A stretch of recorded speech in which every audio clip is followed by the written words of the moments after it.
Kembali jumpa kita, pemirsa mewujudkan program 100 Hari Kerja Wali Kota Palembang Ratu Dewa secara langsung meluncing layanan rawat inap puskesmas serta program Sigap Sehat, Pasti Sehat, serta Kawal Sehat.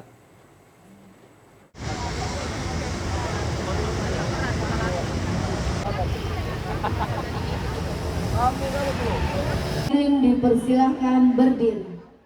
Sebagai upaya peningkatan kualitas layanan kesehatan bagi masyarakat dan juga mewujudkan program 100 Hari Kerja, Wali Kota Palembang Ratu Dewa secara langsung melaunching layanan rawat inap puskesmas serta program inovasi lainnya, yakni sistem integrasi gawat darurat dan pelayanan kesehatan 24 jam Sigap Sehat, akses sehat tanpa hambatan, inklusif dan terjamin atau pasti sehat, serta kunjungan rumah terintegrasi awas dan lacak masalah kesehatan masyarakat Kawal Sehat di Puskesmas Pembina Kota Palembang di Jalan Jenderal Ahmad Yani pada Kamis 22 Mei 2025. Wali Kota Palembang Ratu Dewa mengatakan untuk layanan rawat inap puskesmas yang dilaunching akan dilakukan secara bertahap dan ditargetkan pada tahun 2025 ini 6 puskesmas akan bisa memberikan layanan rawat inap. Selain pasien umum, pihak Dinas Kesehatan juga diminta untuk tetap memperhatikan pasien disabilitas agar bisa mendapatkan layanan yang baik. Dengan launching yang dilakukan ini, diharapkan seluruh masyarakat bisa mendapatkan pelayanan kesehatan yang baik sesuai dengan program Palembang Sehat.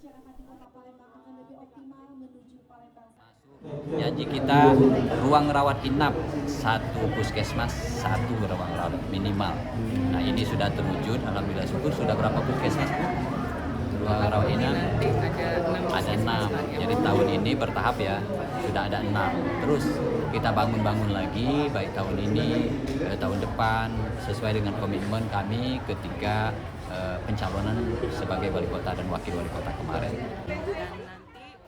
Sementara itu, Kepala Dinas Kesehatan Kota Palembang, Fente Aprina, menyampaikan jika di tahun 2025 ini akan ada 6 puskesmas rawat inap secara bertahap.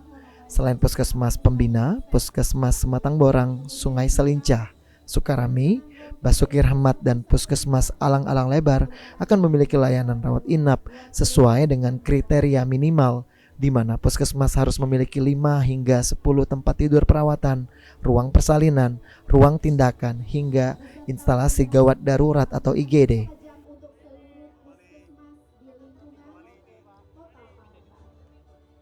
Nanti dalam tahun ini akan ada 6 puskesmas rawat inap, jadi bertahap. Mungkin 2-3 bulan lagi kita akan launching 3 puskesmas, akan kemudian di akhir tahun itu 2 puskesmas. Jadi tahun ini 6 puskesmas. Puskesmas apa aja rencananya? Puskesmas Sematang Borang, Puskesmas Sungai Selincah, Puskesmas Sukarame, Puskesmas Basuki Rahmat, dan Puskesmas Alang-Alang Lebar. Ditambahkan Fente, untuk jenis penyakit yang bisa dilayani atau yang diberikan pelayanan puskesmas rawat inap adalah jenis penyakit yang tidak memiliki komplikasi dan bisa ditangani puskesmas. Sandi Pratama, PAL TV.